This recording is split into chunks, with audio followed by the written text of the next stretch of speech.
Blog Talk Radio.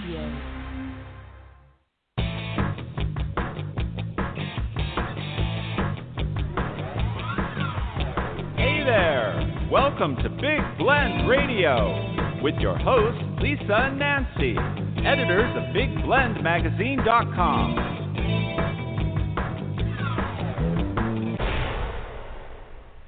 Well, happy first day of April 2020, everybody. It is time for our Big Blend Radio Happy Hour show, and today we're celebrating the Year of the Woman. And, we're broadcasting live from the beautiful and historic Homestead Inn in 29 Palms, California. This is our old hometown, right, Nancy? Yes, it is. We've got Amazing. a lot of old hometowns. That's why we travel full time now in our Love Your Park store. But we are at the Homestead Inn. Our dear friend Jerry Hagman, and we're toasting women. I'm going to toast to her right now. Mm-hmm. She's been putting up with us for a month or so. It wasn't supposed to happen. Ultimate of hostess. Yeah, oh. I know. And she is retiring, so check out her website, 29in.com. She's retiring and selling this beautiful property that we've known for, we've known Jerry for, thinking like 15, 20 years. Something like back in the day when we were a print magazine. And we moved up here after we lived in the mountains in San Diego and Julian. And it's a beautiful day in the desert, as Jerry always says. And so very excited to be hosting this special show today, Raising a Glass to Women. We have amazing women joining us, 4 women that are on our show quite frequently. 4 of them are joining us to raise a glass to the women in their lives, or in the past, I should say, that have just really made a difference in them that they look up to. So I'm going to bring each lady on the show. But, because we are on our Love Your Park store, and everyone, you can see our magazines and everything, just go to BigBlendMagazines.com. We're going to kind of start out. We're here in 29 Palms, California.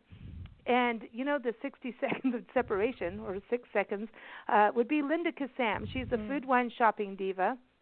She is a travel writer. She's in both of our magazines, Big Blend Radio and TV Magazine and Parks and Travel Magazine. So you can check her out, her articles there. She is just down the road in Arizona. She lives there part-time. Her son-in-law is just down the road from us in Joshua Tree and is putting on all kinds of cool Facebook music concerts. Cool. Misha Shellhouse. I encourage you to go to mishamusic.com. But she's the president of the International Food, Wine, Travel Writers Association. And if you're into travel writing, check out our show tomorrow with 4 travel writers that are members of that. But first, Diva Linda, welcome. How are you? I'm very good. Thank you very much. Hey, cool. It's good to have you back on the show. And Priscilla, our pink sock monkey, you helped dress her and give her style when she had none. You were a big influence of teaching her etiquette, though we still have to kind of put her away once in a while. And yes, but she is the waitress, or should I say server, of the evening, and she would like to know what you would like to drink and what can she get you to eat for this happy hour show. I would like her to bring me a bottle of Damari Romero Arness. It's wonderful white wine from the Piedmont area of Italy. And with that, she can bring me a semi-soft cheese with orange rind. Well, it's a good thing she's like from the Wizard of Oz and she can fly. Yeah. She can fly. Yeah, she did not cause the coronavirus. I'm just going to say no, because she can fly. But she's off and running, and while she does that, my gosh, you are the food, wine, shopping diva with that order. Everyone, you can follow Diva Linda at allingoodtaste.info, and that really goes with her style, as you can see. And also, if you're into the world of travel writing or you're a destination.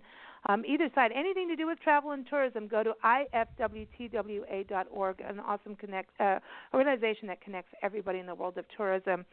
So now we're going to head up to Northeast Colorado, one of our first destinations on the tour last year, our Love Your Park tour, Greeley, Colorado.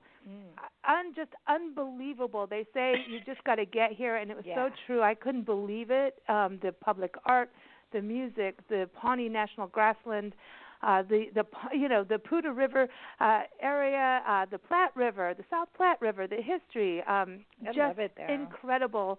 So one of our friends out there is Amy Dugan, and she's the director of Visit Greeley. And I encourage you to go to her website, visitgreeley.org, so you can just drool over the place that Nancy and I had so much fun in. So welcome back, Amy. Thanks so much, Lisa. Hi, Nancy. Hi, Priscilla. And hi, everybody else. Yeah. Hi.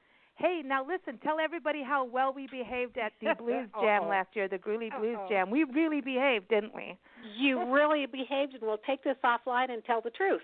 So, no, it was wonderful. And they put us in the VIP tent. I didn't know you weren't supposed to get your clothes They put us in a VIP tent where you could keep going and get beer and wine and then go all day long. It was the most awesome fun. Experience. That is it an was amazing a great concert. festival. Chawa was playing, Larkin so Poe. Oh, that band. Oh, my gosh. Mr. Sips, it was like Watermelon Slim, who's on a record that a friend of ours is on. It's like, oh, my gosh. Yeah. It was one of the best fun. parties I've ever been to. Yeah, you got to let your backbone slip. Yeah. So, Amy's kind of a diva, too. Amy needs a drink. Amy is no diva. You will laugh because, trying to follow Linda, who I'm totally impressed. I can't even pronounce the words that she just used. I can't. If you'll just get me, a Johnny Walker Black and water, I'll be really happy. Priscilla, get to it. But the only thing, she may hang out with Johnny Walker. Okay, just here's a hint. Linda makes up her own words. No, she does. Linda Kissam does not. Linda, you do know, because she's gone to all these fancy places. I know. Exactly. Right, Linda? Linda, how many countries have you been to now, do you think? Many. See, that's the diva, and many more diva answer. I don't have to think about anything that I don't care about. So, okay. So we're going from Colorado to Natchitoches, Louisiana, another one of our favorite places. And we actually kind of did that last year, right? Natchitoches is in the northwest portion of Louisiana, and Natchitoches is the oldest settlement in Louisiana, and it's part of the no man's land, which I love because for 3 years back in history, there was no law and order. So this was like totally like swampy. It was swampy coolness. It is the downtown. Now, Diva Linda, I know you love shopping. Like their downtown, Brick Street. Yep. Oh, so cool. The wrought iron. It's fabulous. So and art and music and this riverfront setting of Cane River. I mean, it's actually Cane River Lake. It's so cool. And then there's all these plantation history. There's art history. There's the Kisatchie National Forest. And so there's also really good food like meat pies. And they also have their own brewery, which I have to say thumbs up to. And they have really good Bloody Marys at this one restaurant that we went to. And you've got to bring on Kelli West, is the Director of Marketing Communications, also known as Nancy and Lisa and Priscilla's tour guide when we visited Natchitoches. Great job. But she is the Director of Marketing and Communications at the Natchitoches Convention and Visitor Bureau. Everybody go to natchitoches.com, and I'm going to spell it before I drink any more. Natchitoches. So it's like Natchitoches. So welcome, Kelli. How are you? I'm great. How are you? It's happy hour. We're doing good. So listen, that Bloody Mary, where was that on Front Street that we were at? That Bloody Mary. Remember at Mayu's. That's good. Yeah, so that was at Mayu's, and they do Bloody Mary specials every afternoon. Wow. And you can buy their own Bloody Mary mix, and it's very cool. And you also have something that nobody else has. Not nobody else, but like where we're talking now, you have drive-through daiquiris. Yeah. Yes. And they're coming in so handy right now to do the drive-through liquor store. Is it happening? Because it's minimal touching. Drive-through liquor stores are the best. So are people able to do that and get drive-through daiquiris and everything right now through the virus thing? Is that happening? We're doing it in Louisiana. Alcohol is essential. It kills germs, people. So, wait. So you have got drive-through daiquiris. Go ahead. That's all considered essential business right now. So, like, even the brewery, you can drive through and pick up some beer from the brewery. They have a drive-through system, but because it's considered essential business. It is essential. I agree. Okay, so wait now, Amy, Greeley has the very first Go Cup district in the state of Colorado, right? Right. So you can, when we were outside, you could be downtown and walking around in our plaza from bar to the outside to listen to the bands. And absolutely, to-go cups are a big deal in our town, and our liquor stores are still open, and you can get a drive-through margarita at most of our restaurants if they're open, or whatever you want to drink. I could drive over to Kenny's right now, and I could get probably a Johnny Walker Black and Water. They'd bring it to the curb for me. Are you kidding me? Wow. Now, this is a whole new way of life. This is very interesting. This is going to change how our 1 hour walks go. Yeah, are we going to go back to normal? That's the question. This is real. I know this is the interesting thing. So now we're going to go over to Philadelphia, Pennsylvania. We're going to chat with trust expert and author and speaker Lea Brovedani. She is known as the trust architect. She so rocks. She just came back home from India. Our daughter's wedding was there, and she's been through the quarantine thing, so anybody needs alcohol, it is her. I encourage you to go to her website, LeaBrovedani.com. So welcome back, Lea. How are you doing? Good. It was, being over there was fine, and being home was fine. It was the in-between part that was a little hairy. So the traveling, 24 hours of traveling when it was an interesting experience. Wow. Interesting is always an interesting word. I want to bring Priscilla. Priscilla's got everyone's drinks here. Linda, she can't pronounce your wine, but she's got your wine and snacks. Amy, she's got your Johnny Walker. She didn't bring you any food. I didn't know if you wanted some, but now. No, I don't. No. Don't want to spoil that. Okay, Kelly, Priscilla's ready to take your order. What would you like? Well, I'd probably have to say a beer tonight. So a beer. I'd probably go with a Cane River Brewing Low Cal. So that's one of their new ones. Okay, a Low Cal beer from Cane River Brewing. Cool. Hey, I love it because they also have these seasonal drinks. And when we were there in the fall, it was not near fall. They had like peach and everything, so it was really good. So Priscilla, you got to fly like your little monkey self to Natchitoches now, and don't talk to anybody and get that. But while you're there, Lea, what would you like to drink? Okay, well, she has to do a little bit more traveling because I'd like an aged añejo tequila. Oh, cool. So, I'm with you. And I'm going to have it with a short story cigar because there's really nice, if you're going to sit and sip a wonderful amber liquid, then you should be smoking a nice aged cigar while you're sipping your tequila. Now, listen, do you have to have, I know, Linda, is this going through your mind? Do you have to have special shoes for the cigar? Oh, wow. Linda, you could probably tell me what I should be wearing because I'm usually just, in Well, you need a comfy smoking shoes. jacket like Liberace. Well, if you drink enough and smoke enough, you don't care. So, whatever it is you want. Liberace had it down. He had like 100 and something smoking jackets. They were all satin with these crazy dragon patterns. So get one of those. Wow. Yeah. Oh, yeah. Huh. The picture. Yeah, he had class. Yeah. Hey, this is interesting. Now, okay. Why do I even know that? I don't know. But Kelly, I just want to know if you're having a meat pie. No meat pie, but I am thinking about some crawfish.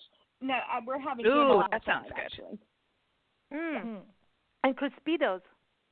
Crispitos. Listen. I could. French Market Express is still delivering, and I'm taking takeout. That's it. I'm on my way. I'm serious. Like that's the best French place Market ever. Express, you would never know. It's next to a gas. It's part of a gas station, and so we were staying at the Best Western, and you just walk from your hotel room to and it's easy to get gas and everything, right? And you go in there, and they have the most fabulous wine collection. Diva, Linda, you'd be impressed. Food was and awesome. the food, like everything. It was just the best food, and we ate everything that you could imagine that was fried and delicious. And then we had to go hiking because it was really bad. We were really bad. We were bad in Louisiana. Something happens, but we'd wake up in the morning, look at each other, and go French market. I know French market is French. I'm like, they're not paying us for this. I'm telling you, it's like no, it was so insanely good. So I'm glad you are all here with us. Really talking about what's going on. It's really interesting. This whole quarantine. I know all of you are out and about people. So, Amy, let's talk about Greeley, talk about the area, give everybody kind of insight because Greeley is it's beautiful. Weld County is beautiful. You've got like the prairies, but you have the Rocky Mountains. And we were there in June and you could see the snow on the Rocky Mountains. And I think we hit Trail Ridge Road through Rocky Mountain National Park like right at like a day or two after it opened, and then it closed because of a avalanche. We had snow. Well, we had avalanche. We had snow up there. Yeah. So we're doing great. We're of course quarantined into our homes. We have stay-at-home orders from our governor and from our mayor, and we're all trying to be very good. And we do have the virus in our city, so we're kind of watching some of our nursing homes that seem to be a little bit hit. But I think the social distancing seems to be being handled well by folks. And I noticed our cul-de-sac, we now have sit on your driveway with our text phones, our own beverages, and we have conversations with our 7 neighbors by texting each other and occasionally shouting across the street. It works great. Yo. Oh my gosh, people are making the most of it, and I think that's really cool. And are you able to go, like, St. Vrain's State Park was open at one point? Were you able to still walk on some, trails or anything in the area? Yeah, all the trails are open, the parks are open. They've closed the playgrounds, and they don't want you touching anything, obviously. But it's pretty interesting because I don't think I've ever seen so many of my neighbors out walking in our neighborhood, and the walking path in our neighborhood goes right behind our house. So I sit up on the deck and wave at everybody as they're going by. It's great to see folks out that way, and they're being very respectful of being 6 feet apart. It's kind of funny. And we're out chalking the walks with positive messages and hopscotches and anything else we can think of. And we all have teddy bears in our windows so that when the kids go on a bear hunt on their walks around the block, they can see bears. So, you're trying to make it funny and fun and inclusive and making sure people are doing well. That's awesome. Yeah, I love that. And, I really wish it wasn't social distancing. I think it's a really bad term. It should be physical distancing, not social. I agree. I agree. We talk about that a lot. It should not be that. It should not be social. Just don't come near me, but let's still be social. Yeah, physical distance. Exactly. I think I taught that to Lisa when she went through puberty. I was like, physical distancing. Oh yeah, I know. Yeah, that in high school dances with the ruler that would ruin everything. Ruin everything. Diva Linda in Arizona. You're in Arizona right now. I mean, it's hard to keep up with Diva Linda. She's either floating on a boat in the Pacific Northwest or Canada or Southern California at foodie events or, where are you? Well, I am in my winter home, which is in Maricopa, Arizona, which is near Phoenix, and that's a very small suburb of Phoenix. And, this is interesting. We're doing the same sorts of things that we're just talking about, which is roll your barbecue out into your driveway. Yes. Barbecue yourself some food and drinks. Put a table out in the street, and sort of like when you go to Walmart now, and stand back. And then if somebody would like to have part of what you're eating or part of what you're drinking, they can, saunter up to the table and take it back. No eating at the table, but take it back, and then they can, thumbs up or thumbs down. It's sort of it's actually pretty funny. And it's funny we have 150 acres of walking trails here, and it's like you were saying, tons of people walking on the trail that I've never seen before with their dogs themselves, whatever. And and you can sort of see when we first started this, everybody was like 1,000 paces away from each other, and as it goes on, we're getting tired of this. And we're getting closer and closer together. So, I think it's just interesting. And of course, as the trails are getting closer together, the people on the trails are getting closer together. When I go to the supermarket, I see more masks, more gloves. It just depends on what the president says when each day. So I don't know. It's a very interesting. Now we have X's where you have to stand in the supermarkets. You can't bump your cart into somebody's butt. You've got to stay your distance. And I really like that part of it. I'm really because people do that thing where suddenly you get nailed at the back of your heel. There you go. But yes, listen, this is my thing about the grocery store. You people that are going in the middle, right, with their cart, and then surrounding, there's no way to go either, and they do it on purpose so that they can go, hey, they own the aisle. They own that section of the aisle on both sides, and you can't go around. Right. And it's like, listen, I'm not going to get the virus, but, screw you. Yeah. Seriously, I'm going to go to the aisle on the other side where the tin cans are, and I'm going to nail your head. You need aisle police. I'm going to get you. It's like out-and-out war. But people are really fighting in, the big cities, and, it's interesting, with the four of you on, it's to see what's going on in each area. It's interesting. And handling that. But before I bring our next guest on to talk about their area, Kelly, you're next. Linda, I saw you post office box things with toilet paper on it today on Facebook. It was really great. I'm doing my walk, and I was driving by and on the way to the store, of course, and I had to take a double look. There on top of the, the group mailboxes that all these communities now have was one box of Kleenex and one roll of toilet paper. I thought it was the most amazing thing. I had to stop and take a picture because just great. I mean, how creative, it was great. I think we should research when toilet paper was invented.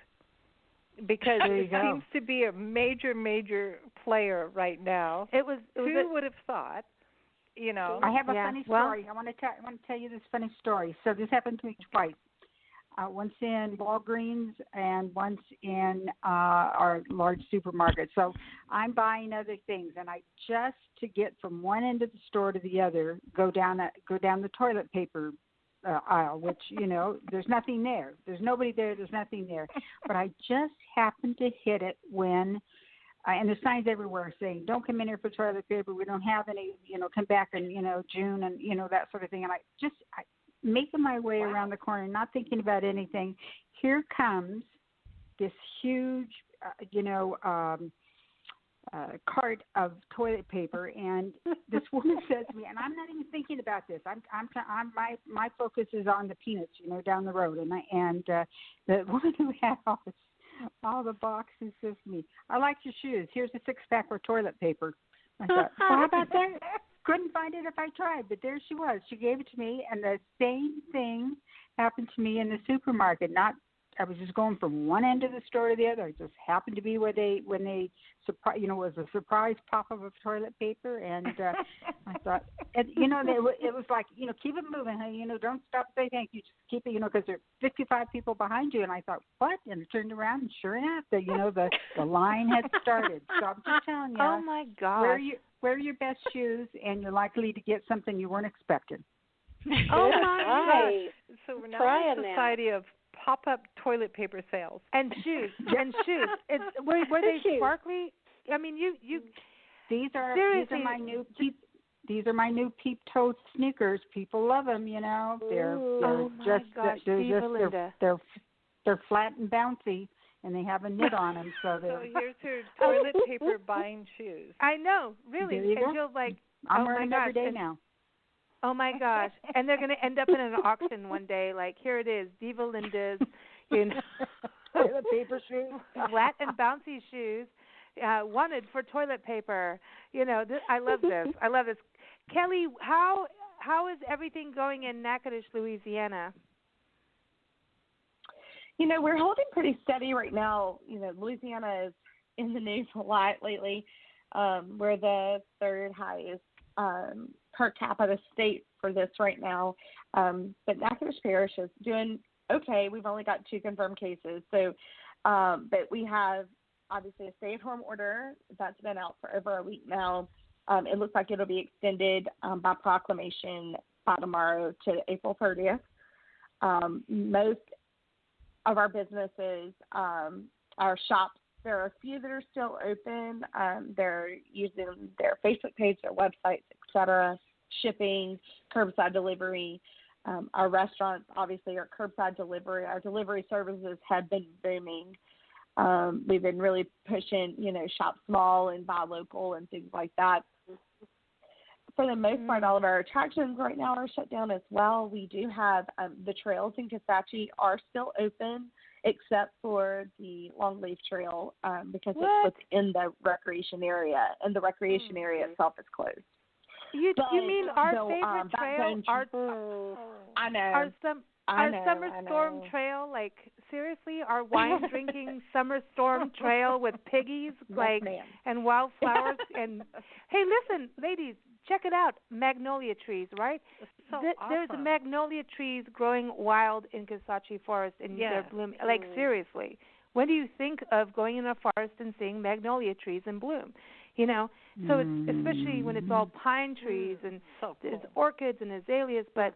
Okay, so some trails are open, but so the recreation area part of the Kisatchie is closed, but the rest... Yeah, so the restrooms, group use areas, recreation areas are all closed, but the wilderness trails, boat launches, et cetera, are still open.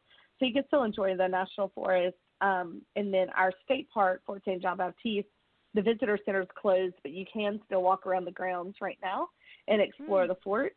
And then... the national park did go ahead and close because they had mainly their restrooms were what was remaining open and walking around the grounds, and they closed last week as well. Yeah, but our waterways are still open. I actually did a kayak trip on the Cane this afternoon, so we have a few people that there's 6 to 8 feet between us, and just about 3 or 4 of us that go out and kayak on the Cane. And a lot of people are doing that. They're kayaking, they're boating, they're fishing, and enjoying the waterways, both the Cane River Lake and Sibley Lake. Yeah, it's a nice weather for it too. So now listen, you have to keep that 6 feet apart, 6 to 12 feet apart. Are the alligators doing that when you're kayaking? I have not seen an alligator. We did see a few turtles pop their heads up today, and I talked to them. I saw a butterfly.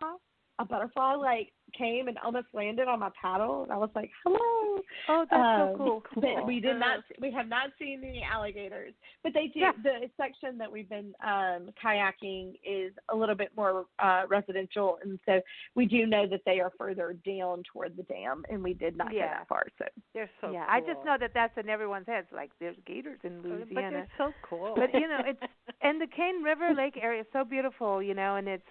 That's one thing. You're on a scenic byway. Like, gas is cheap right now, y'all. You can get in the car and take a scenic drive and play some really good music and have a little road trip experience. And I know that for Greeley and Weld County for sure. Having been out there, you've got the Pawnee Grassland. Are you allowed in the Pawnee National Grassland, just for a scenic drive, Amy? Oh yeah, and it's busy. We were out there on the weekend, and there are cars everywhere, and people are out, and it's just wide open spaces. It was a beautiful weekend, and we were kind of laughing because that was the most people I'd seen at Pawnee Buttes in quite a while. So people are rediscovering things in their backyard, which I'm excited about. I love that.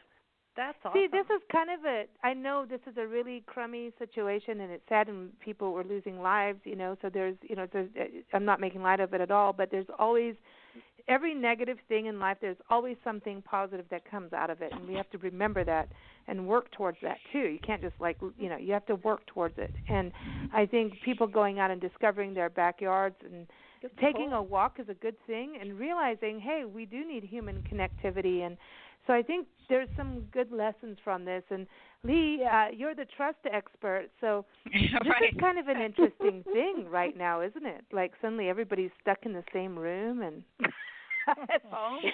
well, we're not stuck in the same room. We're actually separated, and I was listening to everybody, and the same thing is kind of happening on our street that people are coming out of their houses. We're standing at the end of our driveways and, screaming across the street and talking because there's not that much traffic. So people are coming out and remaining on their property but talking across the street. And I'm seeing a lot more of people connecting than I ever saw before. I can't remember a time when I lived here that people were coming out to say hi to each other on the street. So I kind of find that really positive. And the same thing, people will put signs in their window that says, I can help. So if there is a shut-in or there's a person who can't get out and do things, they know that if they see a sign that is a person who is offering to help. So you can actually call them and say, can you pick me up such and such? And the same thing. There's rainbows that are people will draw rainbows and put them in the window, so kids will go and collect rainbows down the street. And the same with the teddy bears. Yeah. So I love that. And right now it looks like all of the parks in Philadelphia are still open, so they haven't closed any of them. Wow. And people are getting out and walking. So, and keeping their distance. You see, even if people are stopping on the sidewalk to talk, they're keeping that 6-foot distance away from each other, or that's what I've seen so far. And I went shopping tonight at Whole Foods, and they only allowed so many people in, and every time you walked in, they were scrubbing down all of the handles of all the food carts. And so when I walked in, they said, your cart is safe to go, ma'am. It's been cleaned and disinfected. So, it kind of made me feel safer. That's what's happening here in 29 Palms and the high desert. We're, kind of a small town, but we're also home to the largest marine base in the world. And so there's all these different things, and they shop in the commissary, and they're being trained to distance themselves. And the scenery is magnificent. Yeah, especially where we're staying at nice. Homestead. And I didn't say Jerry is not a bed and breakfast anymore, but she has extended stays for military. And the scenery is pretty spectacular. Anyway, just saying. But it's interesting going to stores. They're cleaning, and you see the stores really going from when everything hit, being like, the drama, to what can we do, trying to make everybody happy. And, it's still a dire situation, but we're also lucky because it's a small community. So it's not like it's not like going down into the city and everybody fighting over the last square of toilet paper. So that, and can I just say something about toilet paper? Because all the people who are listening are thinking, now I'm really curious, when was toilet paper invented? And so for people like me who need to know that answer, it was 1857, and it was a fellow by the name of Joseph Gaiety. I just looked it up on Google.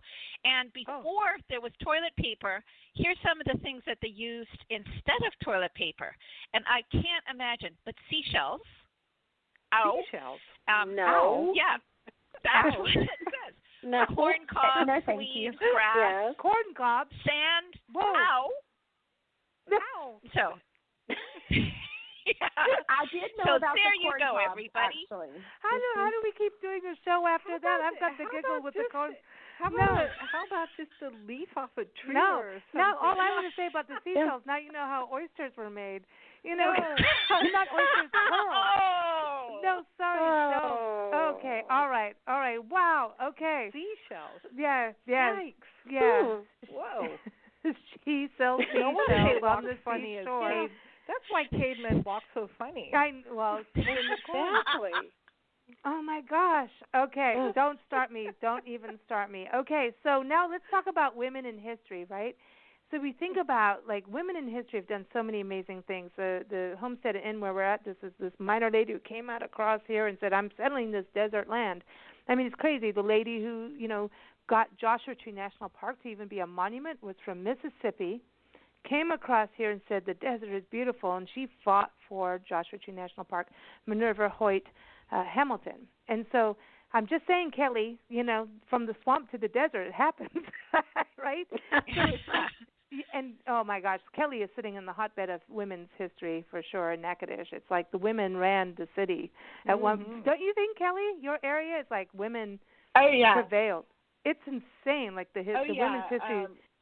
We could go for years on your area. This area has so many touch points of women and keeping their thumbs in everything that was going on, definitely. Including running plantations, the arts, being in movies, right? I mean, everything. It's saving the brick streets. I mean, it was the women who literally laid on those bricks and said, no, you're not going to tear these up. That's the reason we still have the bricks today. Wow. That's amazing. It is amazing. So women's history, it is the year of the woman. I think every year should be that, and I think every month we should just be celebrating and moving forward. That's just my thing. But let's start with you, Diva Linda, since you're the diva. A woman in history that you want to raise your glass to, spend a happy hour with. This is it. We want to know, you can spend a happy hour with one woman. Who would it be? And, of course, we want to know where you're going to spend this happy hour, what you're going to drink, and we want to know what the gossip is, what you're going to talk. What do you want to have that conversation with to learn about? Or is it going to be about giggles and grins? You never know.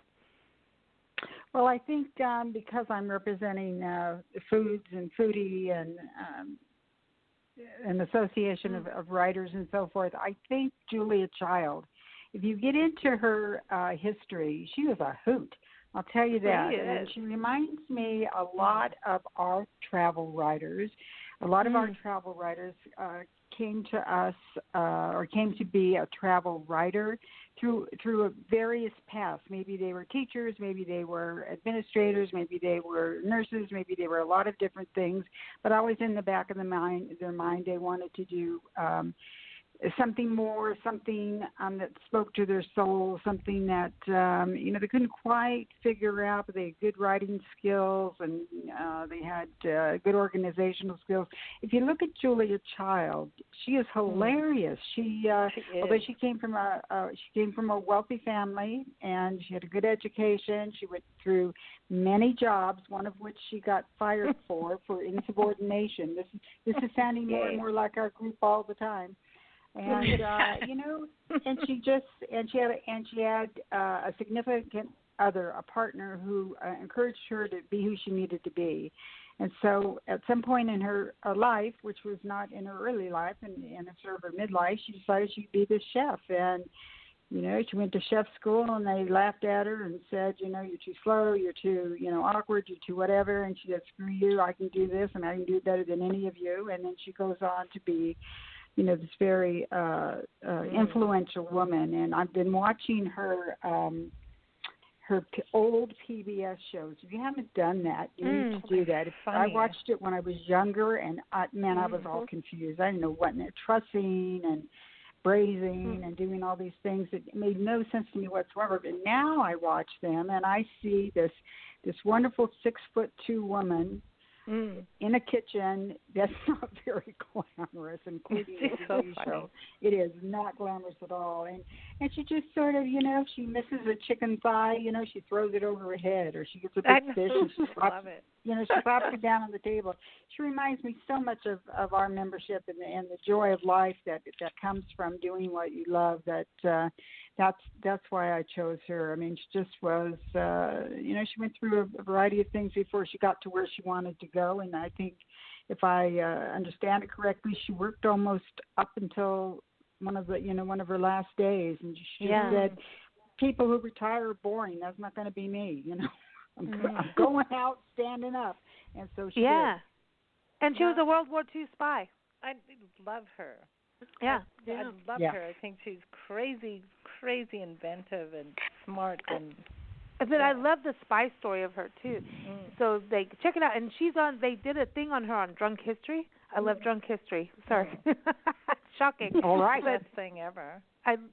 Drunk History is one of the best shows to teach history ever. If you haven't watched Drunk History or check Drunken it out on the History? Comedy Channel or Hulu or whatever. So good. But it is really, really funny. But they did a thing about Julia Childs, and it is really funny. But we also covered her a little bit with Mike Wardy, our military historian, and I really didn't understand everything that she did for this country during World War II, and she really did a lot. So check it out. There's sharks involved. I'm just saying. There's water and sharks and all kinds of cool stuff. So where are you spending happy hour with Julia Childs? And I want to come. Well, you know what? I think she could just come over to my patio. We could look out at the water, and we can have a glass of this wonderful Italian wine that was sent to me. And there's a D'Asti that's a type of wine. It's like Asti Spumante, but more upscale. And we could have an apple tart with it, and we could just talk about her adventures, I think, and how she could how she can inspire. Even as she passed, she still inspires those of us who were looking for more than what we had, and to do what calls to your soul. You know, if you get fired a couple times along the way, all the better. Yeah, because it's true. It builds character when you get fired. And I think right now, like they always say that when you get to your lowest point, it's when you really find who you are. Mm-hmm. You know, Rowling says that, the author Rowling, and you know, I think about now where we're at in this country and around the world with this virus thing. We've got to remember that this is time to dig deep and find those jewels. You know, it gives us time to think, breathe, and also panic, and that's not a bad thing. You've got to have that little sense of, oh, crap, to move forward. So, you know, I'm not being, you know, flippant about it. You know, I've lived through, Nancy and I both have lived through just about everything you can imagine, from guns to our heads to hurricanes to wildfires to everything, terrorist attacks with our business and everything. This is a different one. This is a different one. This is a new one. But we all, when you get to situations, it's what's going to build you even stronger. So, Amy, you're in Colorado and you got some wild women. Like, yeah, you know what's interesting? You know, the Pawnee Grasslands, when Jennifer Finch took us out in the Pawnee National Grassland, and Jennifer is discoverweld.com. I want to give her a shout out because she's awesome, and she took us out, and we saw pronghorn and birds, and so cool. She's, you know, she would be on the show now, but she works in the county, and she's busy on the front lines with everything that's going on. And who coughed? You don't have it.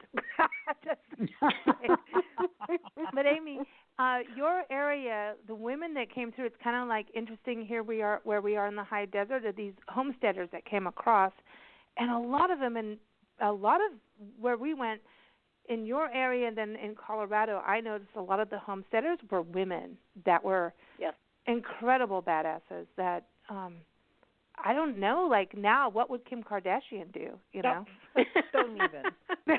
Please. I don't know. That social thing wouldn't happen. She wouldn't have that TV show. But that's our Weld County women up here in northern Colorado are pretty amazing. But one of our favorite stories is about Kate McHale Slaughterbuck, who ended up being nicknamed Rattlesnake Kate. And the story is amazing. This woman who was super independent. I mean, she was married and divorced a couple of times. She was a trained nurse. She was a taxidermist. I'm pretty sure she was a bootlegger just from some of the stories that we've heard about her. And she had a homestead here, and she was living by herself, and she adopted a young boy. His name is Ernie, and he was the light of her life. And they were out, when she was about 32, so this was back in 1925. And Kate and Ernie on her horse Brownie, they're out on their way just on the prairie, and they hear odd noise and not sure what it is, and all of a sudden they're in the middle of about 100 migrating rattlesnakes. And Kate emptied her .22 Remington rifle, and there were still snakes. And so this crazy wild woman grabbed a sign, and they think it was a no hunting sign. They're not sure, but she just beat the crap out of those snakes until she killed them all. And of course her horse is flipping out, and the kid is freaking, and she's screaming and whirling and, you know, doing all this stuff. And when it was all over, Rattlesnake Kate killed 140 rattlesnakes. 140. Oh, wow. And then that's creepy as hell. To make it even funnier, first of all, some newspaper reporter hears about it and had her string the 140 rattlesnakes on a wire, and they took her picture, so we've got that in our museum. And then she took those snakes and she skinned them, and she turned them into a flapper dress. and it is on display in our museum. It is a riot to see this thing. So it's there. It's amazing. It's so funny. Just kind of wild, crazy. So then she goes on. So now she's Rattlesnake Kate, and this woman figures out, okay, well, this is pretty interesting. I've got the name, so I think I'll raise rattlesnakes, and I'll extract their venom, and I'll sell it. I'll be an entrepreneur back in, the 30s, and it was just amazing. And then she would do rattlesnake souvenirs, and she made quite a business for herself. But, things like that just make me laugh out here on the plains because you never knew what was coming at you, and I would never expect rattlesnakes like that, maybe one or two. But, don't think I'd be expecting 140. That's a lot of snakes all at one time. No, I'd wet my pants. I'm sorry, but that's going to happen. Well, that could also kill them. Yeah, well, thanks. You can pee on them, sure. There you go. I don't know if I can hit all 440. Yeah. Without toilet paper or like corn on the cob. You could do a rainbird sprinkler. No, I know. Yeah. But now isn't there like someone who wrote an album over her story? Yeah. So we have a young lady, and I don't know if you all have heard of a wonderful band called the Lumineers. Yeah. They're here in Colorado. So the Lumineers, Neela Paterick, who was their cellist for a long time, she grew up in Denver, and she came up to the university up here in Greeley, and it's a big musical theater school here in town at the University of Northern Colorado. And Neela was doing a story, and she was in the Greeley Museum, and she sees the dress, and she does a ton of history on it. She does a lot of research, and she ends up leaving the Lumineers. Seriously, she's now left them after 10 years, and decided she was going to write kind of a song about Rattlesnake Kate, and it turned into an album of 13 songs, and she's just kind of out there performing. So we got to hear her at our Women of Distinction dinner earlier last year. It was in February of 19. She performed several of her songs at our event. But it's just great fun that she has now taken the story of Rattlesnake Kate, turned it into the story of her life, from the rattlesnakes to making the dress to her love letters to some colonel who she never met, but she was his pen pal. And I just thought, this woman is absolutely fascinating. Oh, my God. So it's fun to hear Neela play the song, and now we're waiting for him to turn it into like an opera. We don't know. Maybe a little musical. It'll be fun. That's so cool. How's Trip? We just interviewed Shelley King. She's like the first lady of music in Texas, the first woman to get that distinction, singer-songwriter. And we've had her on shows for over the years, and she just recorded her new album, Kick Up Your Heels, and it has the bass player from the Lumineers on that album. Oh, sure. I know. Yeah, Lumineers are wonderful. everywhere, man. Everywhere. Lumineers do rock. Check them out. But Rattlesnake Kate, I remember seeing the photo of her. She basically has a dress of these skins. She made a dress, and it's like it's crazy. It's crazy. It's in the museum. Kelly, going over to you in Natchitoches, I do want to touch on this because you have a whole film trail that goes with women, the Steel Magnolias. Yes. Definitely. And actually, it's funny, I was on YouTube earlier today, and I actually watched a clip of Sally Field basically roasting Shirley MacLaine, and she talked about their time filming Steel Magnolias in Natchitoches, Louisiana. And it was a really beautiful clip, and I want to use it somehow. I've got to figure out how I can do that, but it was really nice to hear them talk about the stories of when they were here and what that story meant to them. And obviously that is actually based on a true story. A family here in Natchitoches, their daughter had diabetes, and it was about the story of the mom and the daughter and their circle of friends, basically, and their support system during that bout with diabetes. And one of the brothers is actually the one who wrote the screenplay that was on Broadway, and then took it to the big screen as well. And just celebrated 30 years since the filming of that film as well. Wow. I mean, that is when you think about Steel Magnolias 30 years ago, I remember I was a teenager and watching that. It was like a big deal. And it was like when Julia Roberts came out with Mystic Pizza and all of those, everything. Julia Roberts and Daryl Hannah, they were like really in their beginning prime of actors, you know. So it's kind of like wild. I didn't know we'd end up in the same town. That was actually Julia Roberts. So cool. Yes. It was actually the Julia Roberts' second film. Mystic Pizza was obviously her first, and actually Meg Ryan was supposed to play Shelby's character, and she got the opportunity for Harry Met Sally and thought it would be a bigger boost to her career. So she chose to do Harry Met Sally, and so they needed someone to do the role of Shelby.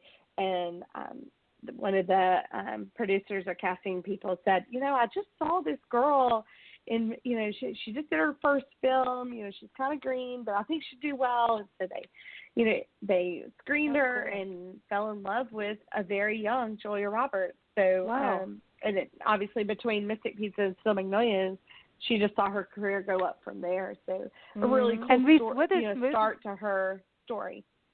Reese Witherspoon has the first start to her there too, right? Her first movie was there. Exactly, Man in the Moon. In Natchitoches. Yeah. So that was her very first film as well, you know, here, and another based on a true story of a family that lived here and filmed in Natchitoches and down the road in Manny and Robeline and kind of out in the rural areas of the parish. And it's so beautiful. Natchitoches is really interesting. Yeah. Yes. Exactly. I could live in Natchitoches so easily. It's like Nancy and I, it's like one of our things. Greeley, Natchitoches. I mean, and that's the thing. We have to just keep traveling because we'll just, you know, it is what it is. You fall in love with places, you know. So Kelli, who are you spending happy hour with? Oh, wait a minute. I got to go back to Amy. I'm in trouble. Apparently, Amy, I didn't ask you where you're going to spend time with, you know, with Rattlesnake Kate. Where are you going to spend time with her, and what are you going to drink?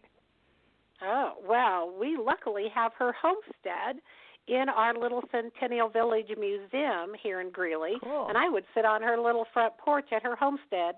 And since Greeley was very dry, we were built on temperance back in the day, so I'm sure she's drinking, you know, an iced tea or I don't know what. But I don't know, though. Maybe Rattlesnake Kate would have been drinking a beer or something since she was a moonshiner, and she was definitely running a little bit on her bootlegging. So I think she'd probably be drinking with me. We'd still maybe be drinking scotch, sitting on her porch and just talking about, wow, how did you ever get here? Did you ever think this would be the way your life went? And don't you just love Colorado? Yeah, I mean, that's crazy. So we actually were in her place then. I didn't realize that. Yeah. I think she's a creative entrepreneur. Yeah. That's how I want to say it.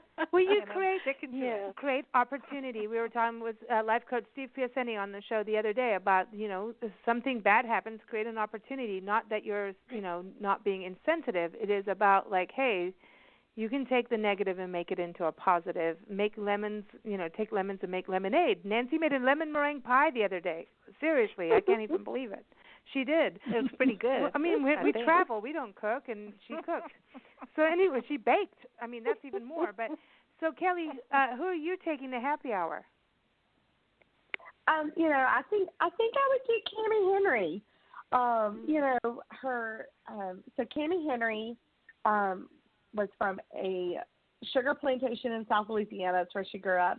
She came up to Natchitoches to go to the Louisiana Normal School, which was the women's university at the time. And Normal School? Did you just say Normal School? Yeah, it was called. Yep, Louisiana Normal School, now Northwestern State University. And she met her husband, and they got married, and he bought this he inherited actually a plantation from his father called Melrose Plantation, and unfortunately he had a terrible accident and was killed, but she continued to run the plantation, and which obviously sounds a little crazy, you know, that the woman was running everything, but she did, and she created this artist colony. She was obviously an educated woman and wanted to make Melrose something more than just a farming community, and so she actually created an artist colony and had writers and journalists come and artists stay at there on the plantation. There was a couple of places on the site that they would stay. She would put them up for free. She would feed them. But the kicker was when you came to dinner, you had to show her what you'd been working on that day. And if you didn't bring something one day, it was kind of like, okay, well, make sure you bring something tomorrow. But if you went a few days without bringing anything, she would politely tell you that it was time for you to move on. She expected her guests to produce art while they were there. And I think that, so I'd probably have dinner and drinks with her in her kitchen, in her dining room there at Melrose Plantation, seated at her table, where she actually had these tablecloths that she would have the artist sign their name on, and then she would embroider over their signature. So she had like this scrapbook tablecloth of everyone who came and visited and stayed with her. And I mean, wow, people like Lyle Saxon and Alberta Kinsey and several others, including also naturalist Caroline Dorman, who was the mother of Kissachi. You know, she's said to have been the Kickstarter there too. So she definitely had some very good friends. Right. So she was at Melrose Plantation, and everyone check out Melrose Plantation. It's amazing, the history there, because Clementine Hunter, talk about another woman, she went from working there to becoming one of the most prominent folk artists in the country. Yep, and she picked up her oil paints from Alberta Kinsey, who was staying with Cammie there.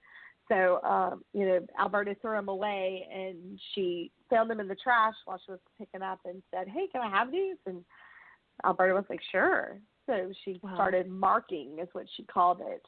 And no training, self-taught. She painted what she saw on the plantation. Wow. Mm-hmm. And so now she has her own, like, a genealogical, like, history museum, right, in Natchitoches, where we went with Arlene, and we met with them there, and we'll be doing some shows on this, because it's like this. She kept the records of Natchitoches. I mean, these giant books where she kept clippings of newspapers and all the funny stuff, too, and property records, and so she has, like, it's a research center, basically, for Natchitoches. Yes.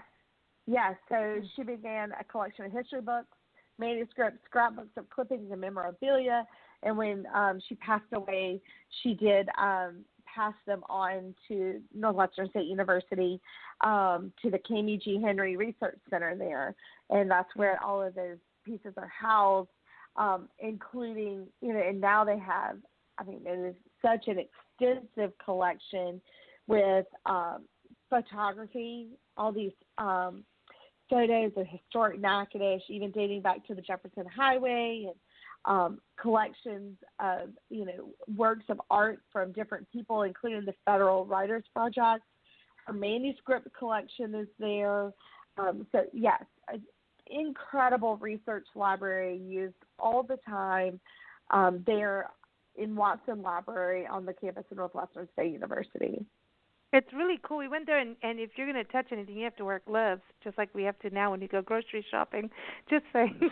So, Kelly, where are you going to spend happy hour with Cammie? I think I would do it in her dining room at Melrose. What better place than in her environment at her table with that beautiful tablecloth. What are you drinking? Are you going to go to the drive-through daiquiri? Well, honestly, I think given the time that she lived, I could see her drinking some muscadine wine. Yeah. Oh. Yeah. What do you think? A little sherry. Sherry. Maybe so, yeah. Yeah, a little sherry. Because you have the whole Victorian thing going with all the bed and breakfast, those old Victorian houses. Yeah. And the architecture in Natchitoches is crazy. Like, it's like beautiful and just like crazy beautiful. It's really fascinating. Everyone, I'm serious. Got to go check it out. Now let's talk to Lea Brovedani, the trust architect. Now, Lea, who are you spending happy hour with? Uh-oh. She disappeared. Lea? Uh-oh. Lea, are you there? Uh-oh. She went away. Oh. For some reason. it was because I was. Can you hear me now? Yes. Okay. Did you push that mute okay. button? I did. I didn't want to cough and interrupt anybody. Uh-oh. Yeah. Okay. So who are you spending happy hour with? So it would be with a tiny little woman by the name of Ruth Goldblum, who was born in a little town. It was just a little seaside town in Nova Scotia called New Waterford. And Ruth was an amazing woman who I don't think she even hit 5 feet. But what she didn't have in height or stature, she made up for in personality. And there's a funny story because she was a fabulous storyteller and a fundraiser, and she was talking about her husband. And they were supposed to be talking on a panel because her husband was head of the Children's Hospital in Halifax, and he was kind of a renowned pediatrician and surgeon in his own right. And he said to her when she started telling a story, he said, when Ruth started telling the story, I looked at my watch. When she finished, I was looking at the calendar. So she has this ability to tell stories. But they came to her and asked her to help fundraise for Pier 21, which would be equivalent to Ellis Island. So they wanted a place in Canada that really talked about the immigrant experience. And so when they talked to Ruth, she said, okay, and took it over. And she went to the Prime Minister of Canada and asked him for money. And he looked at her and he said, okay, Ruth, I'll tell you what. How much money do you need? And I think it was like $9 million. He said, okay, you come up with half of the money and I'll match you, but you've only got a month to do it, thinking that she would go away. And she did it. So she was... You couldn't say no to her. She was someone that could talk to everybody, and when she was talking to you, it didn't matter if you were the head of the country or the person who was the local fisherman. Ruth treated everybody with respect, and you felt like you were the most important person in the world. So when I started speaking, someone said to me, if you really want to make a difference, you have to write. And you should write about someone who's really important. And at that time, I was living in Halifax, and Ruth was one of the people to talk to because she was so influential. And she took the time and spent 2 hours telling me stories. So just this amazing, amazing woman. And she had the Order of Canada and the Companion of Canada. And that would be equivalent to the Congressional Medal of Honor and the Presidential Medal of Freedom. So that would be the U.S. equivalent. And when she died, she had said she wanted her funeral. She died in 2012. She said she wanted the service to be in Pier 21, and they couldn't hold it there because it only held 2,000, and it wasn't large enough to hold all the people who wanted to honor her. So I'd be sitting, she was born in this little town called New Waterford in Nova Scotia. I think there was one main street. I'd see if we could go back to the house where she was raised and sit on the front porch. And I know Ruth would be, like, she would share a great glass of wine with me, and I'd just listen to her stories all night. Nice. I love that. Yeah. So, that, because I think you touched on that. We did a trust expert insider conversation. You brought her up there, so she's definitely had an influence on your life, and it sounds like she's just like this. She's like the host of Halifax. You know what I mean? Yeah. Like I don't think there's anyone. It kind of goes with Cammie in a way, with these women that are hosts, or hostesses, I should say, where they understand people, and personalities, which is important. I want to get to our next question, and I'm going to start with you, Lee. If you could pass on one tip to your younger self, what would it be? Ooh. I think I would tell myself it's okay if you don't have all the answers. It's more important to have questions. So, the answers will come as you go through life.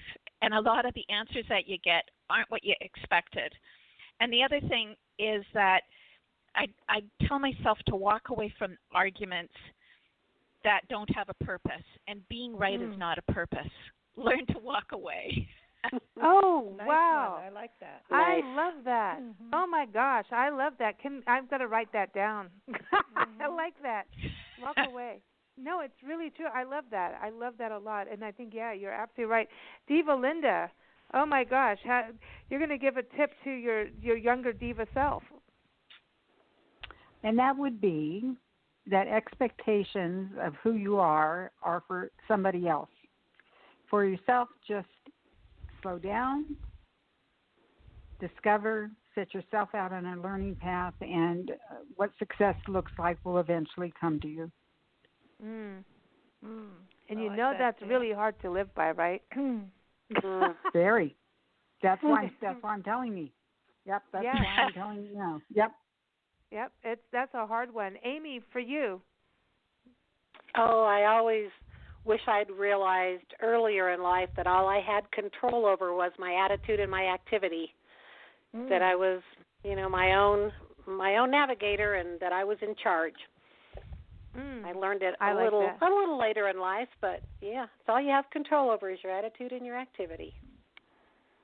Ooh, nice one, man! You girls, I'm like, let's just open up a self-help shop right now. I love it, Kelly. And for you, I mean, especially Kelly at your age, and you've got 2 young ones, and so for you, what would you say? Well, I really love all the ones that have already been said about, especially picking your battles. That you don't have to enter into every argument that comes your way, and that. Figuring out how to spend your energy. But I would also tell myself, save your money.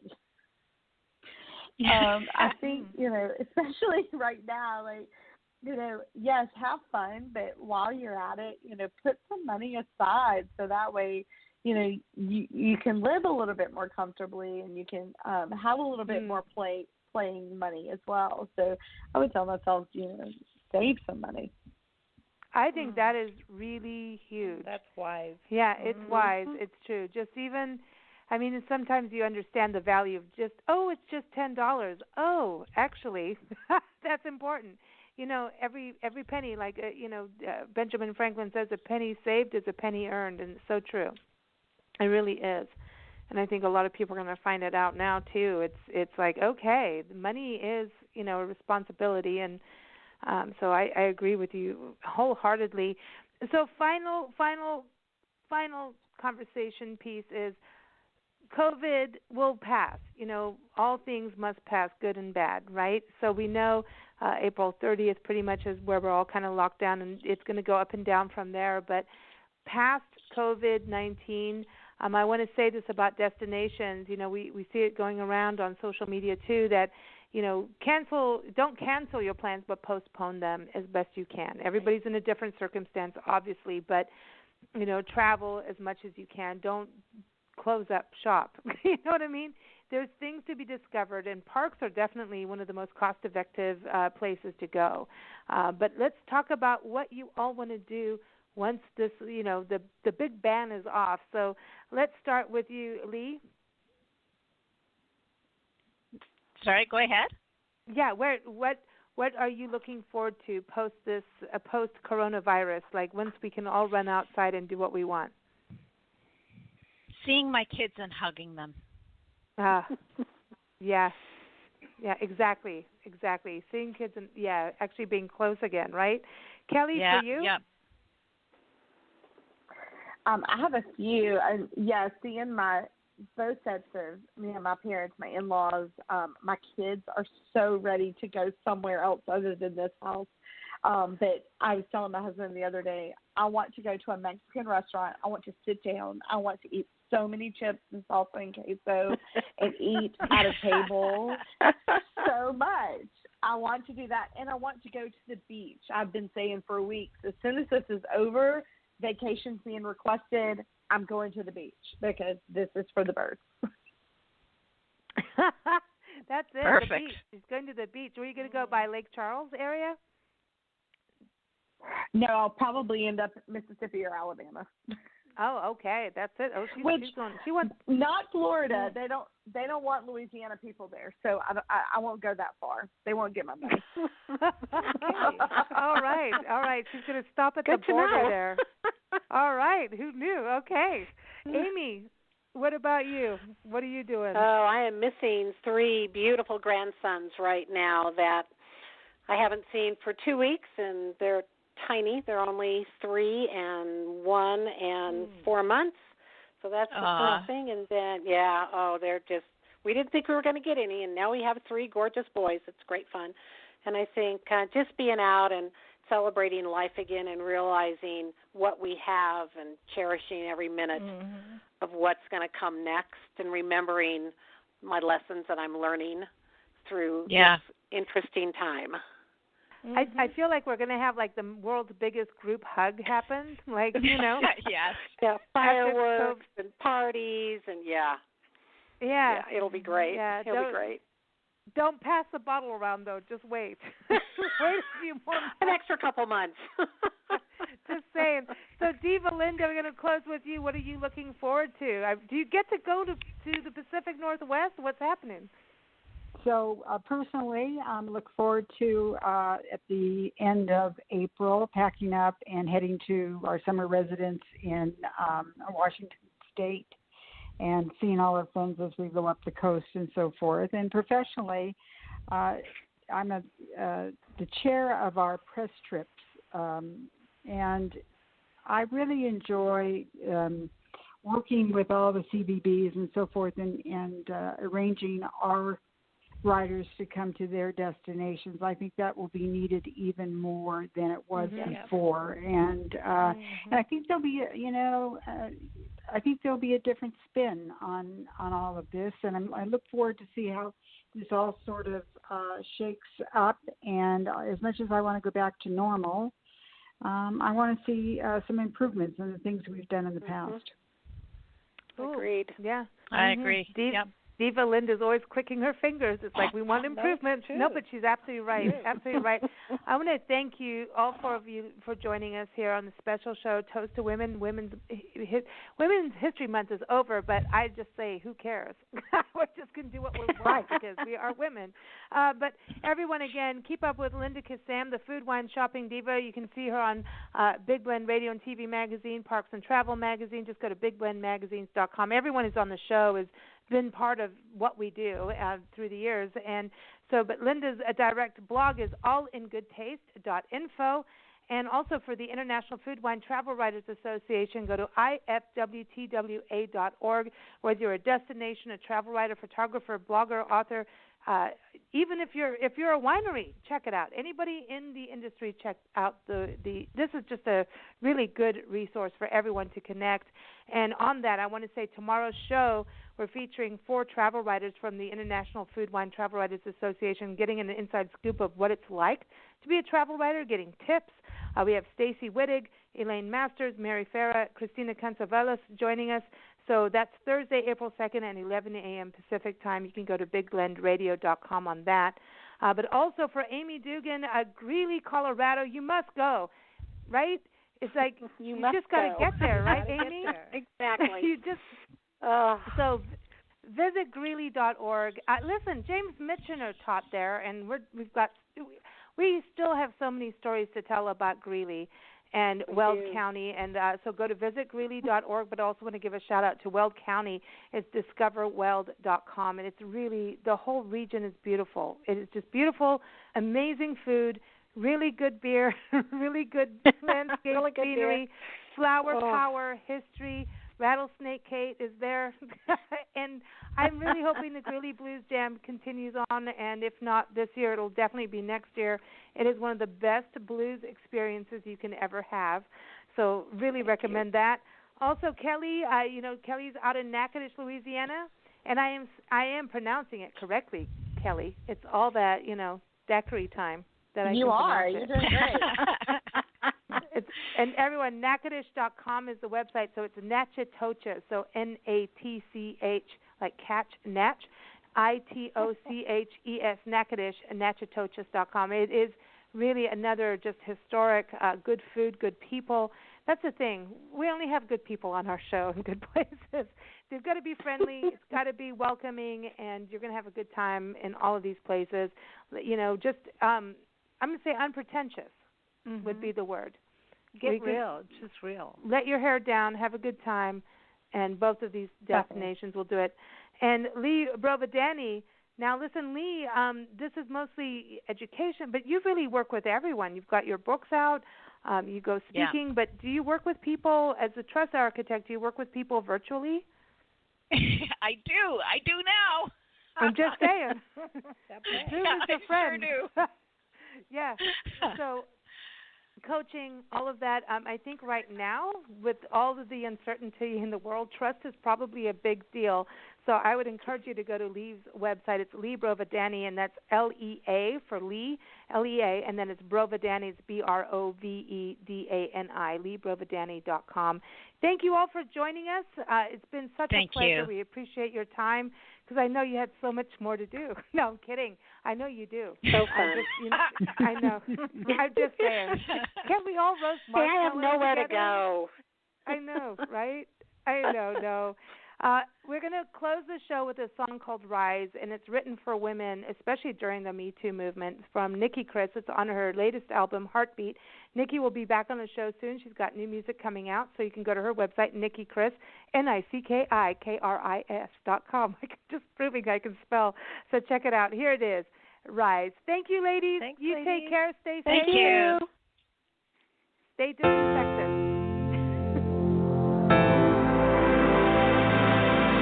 I'm done asking for your permission.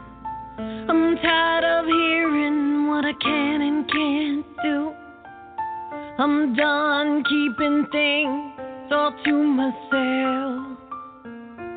I'm ready to speak up. It starts with me, and it starts now. No longer a lone voice, dancing in the crowd. Time to rise up and be counted. Time to stand up and be heard. I'm gonna make you see me. I'm gonna make you hear me. It's time to rise. No more hiding in the shadows. It's time to level the playing field. I'm a warrior, I've got nerves of steel. I'm done walking